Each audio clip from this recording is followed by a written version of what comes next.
In 2024, the RCAF will celebrate the 100th anniversary of its official designation, and for the city of Quinte West, it denotes almost the same amount of time in its relationship with the RCAF and 8-Wing Trenton. There will be fanfare and dedications. A grand airshow will draw thousands to the city. But just how did the largest airbase in Canada end up in Trenton? Well, strategic location has always been the hallmark of the city's good fortune.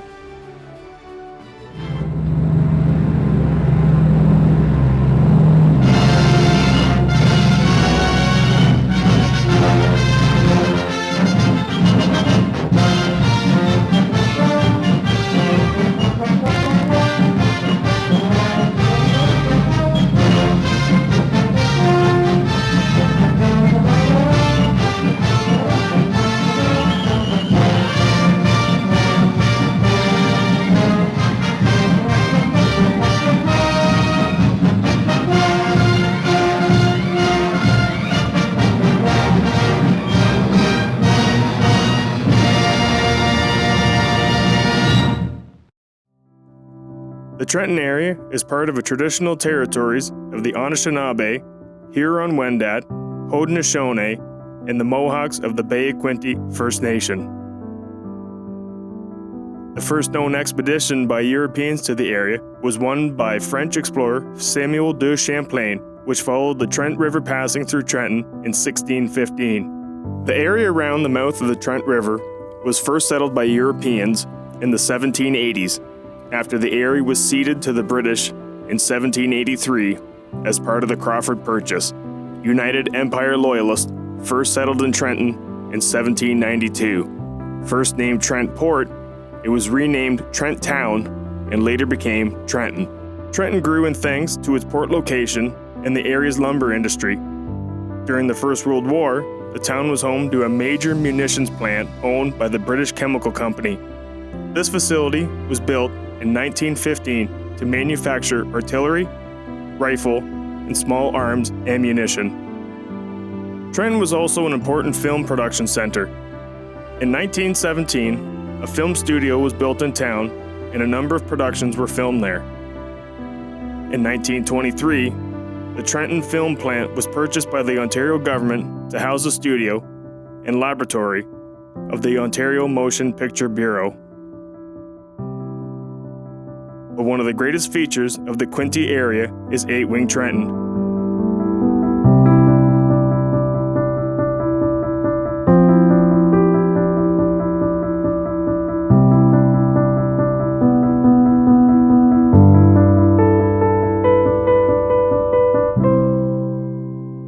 Born on the eve of the Great Depression, Royal Canadian Air Force Station Trenton was destined to grow from the original few hundred acres of farmland to the present modern-day air center, from which transport aircraft are launched to the four corners of the globe.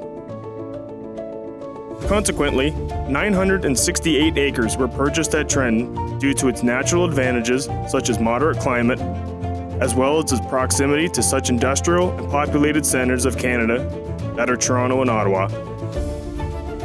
Constructed during the Great Depression as a relief project, it became the center for the RCAF's sea and land operations and training in the 1930s.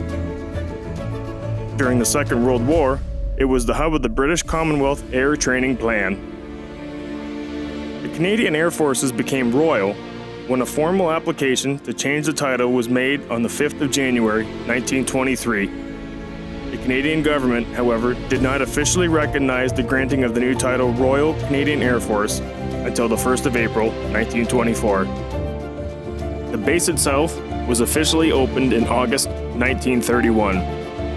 Lord Bessborough, the Governor General at the time, laid the commemorative cornerstone of the airbase. Trenton was intended as a smaller supporting base to RCAF Station Borden, which was home of the Canadian Military Aviation and a major training base at the time.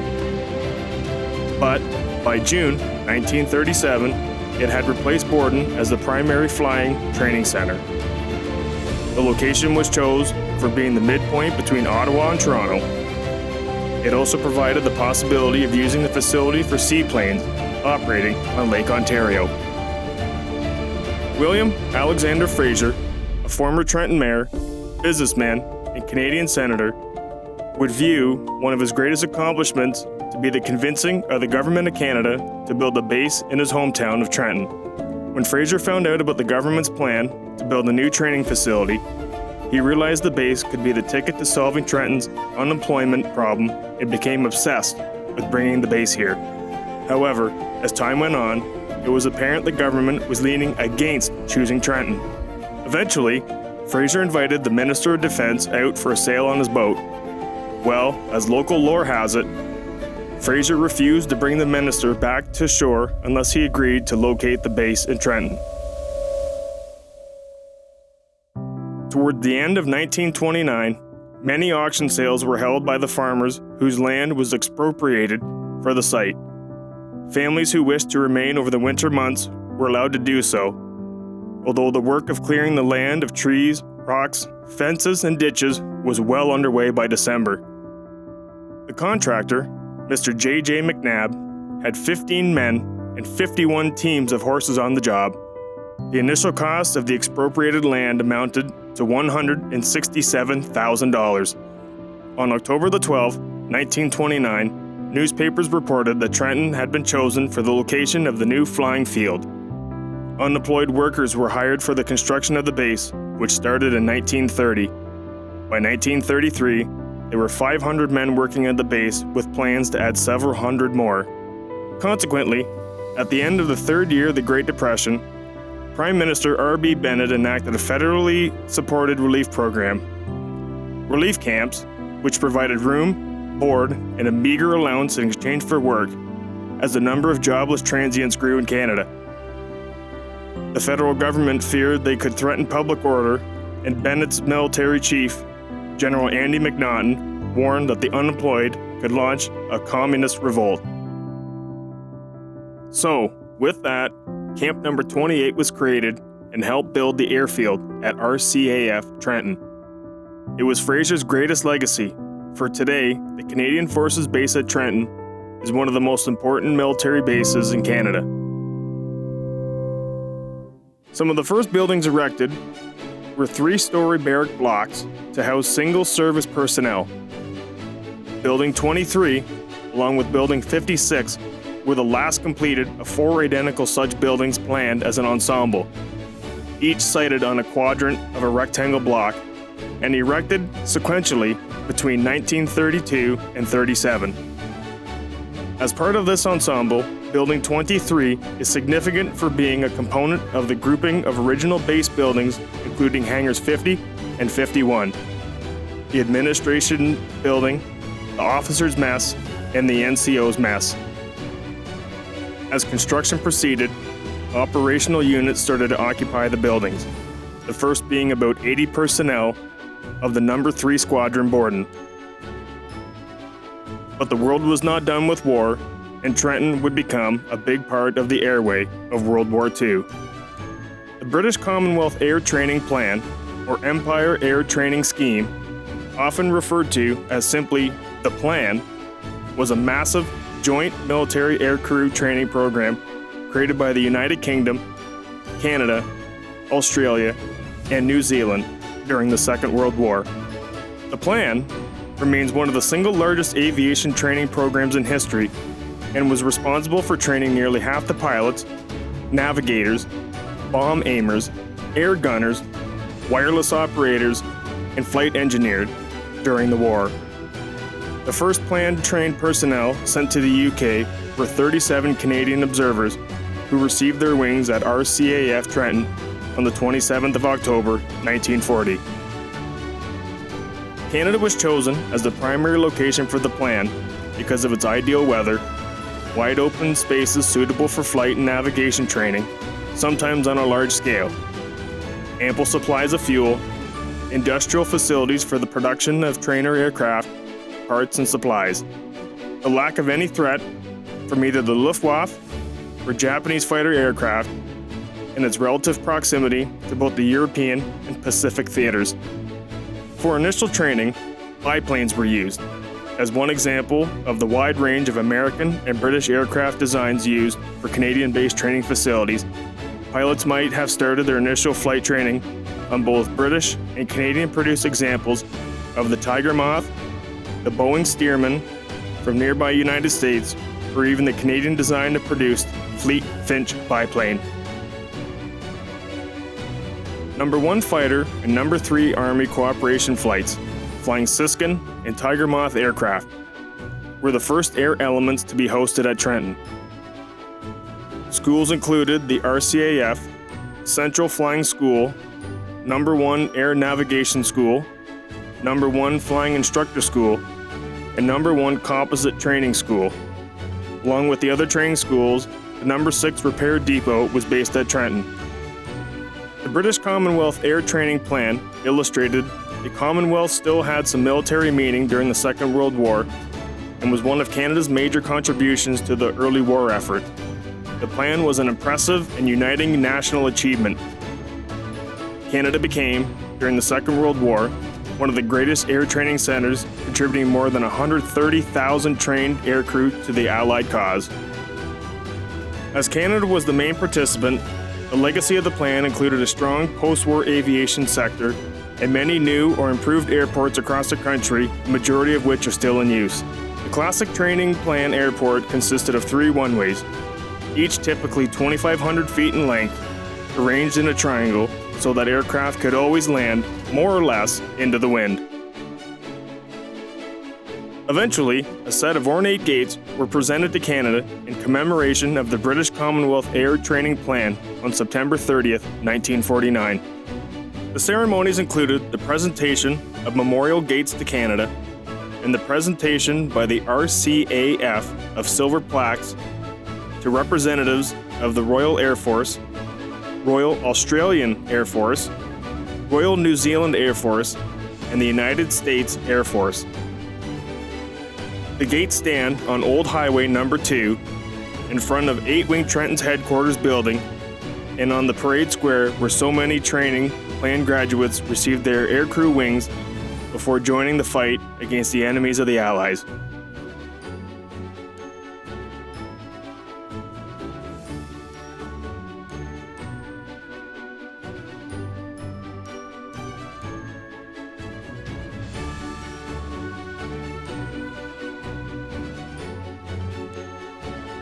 The base has been host to many aircraft types.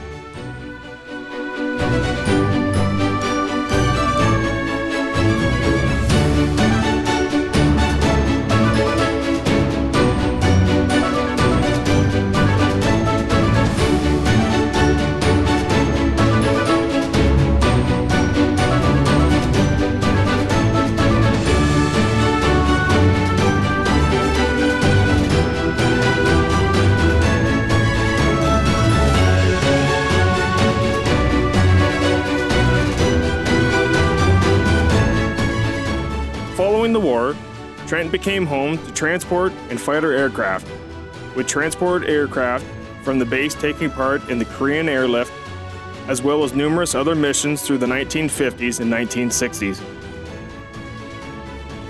And on one special day in 1959, RCAF Station Trenton became the destination 105 Aero, flying from the Avro Canada manufacturing facility at Malton Airport. A Trans-Canada Airlines Vickers Viscount had crash-landed during Aero's flight, temporarily closing the runways at Malton. After World War II, 102 Composite Unit became a search and rescue unit. It flew Paiseki H-42A and H-44.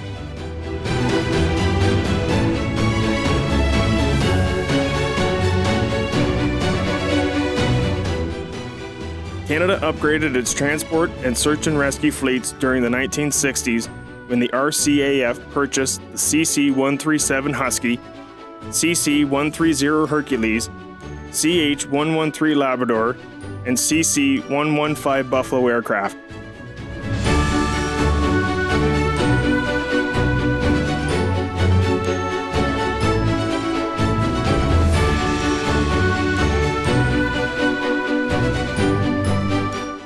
Station Trenton became the home of training facilities for these aircraft, and 102 would eventually merge into the reactivated 424 Transport and Rescue Squadron in 1968.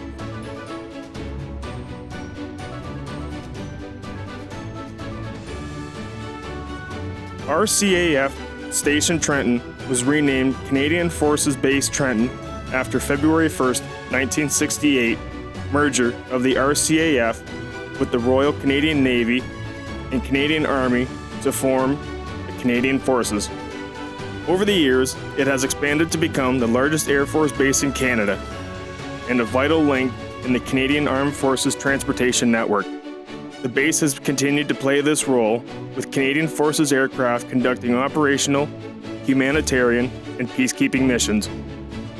Today, the base is under operational command of 1 Canadian Air Division. Transport squadrons are responsible for flying Canadian Forces personnel, equipment, and VIPs around the world.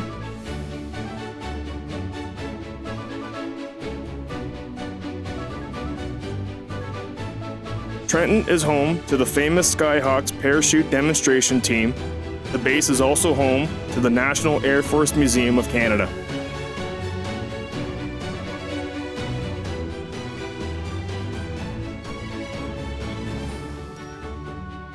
The future of Trenton looks bright as it continues to evolve to meet the changing needs of the Canadian Forces. Trenton is a vital link in the Canadian Armed Forces transportation network and plays a crucial role in Canada's military history. The base's historical development, current operations, and future prospects demonstrate its importance as a hub for air transportation and maintenance operations. With continued investment in modernization, Trenton will remain a vital asset for the Canadian Armed Forces for years to come, and the economic impact it has had on the town of Trenton and the entire city of Quinte West cannot be understated, a truly melded community. The 1st of April, 2024 marks 100 years of service for the Royal Canadian Air Force as a distinct military element. The centennial milestone places the RCAF in a unique position to honor its distinct heritage. This is an opportunity to feel support in an organization that instills pride in our Air Force and our special relationship. Welcome to Air Force City.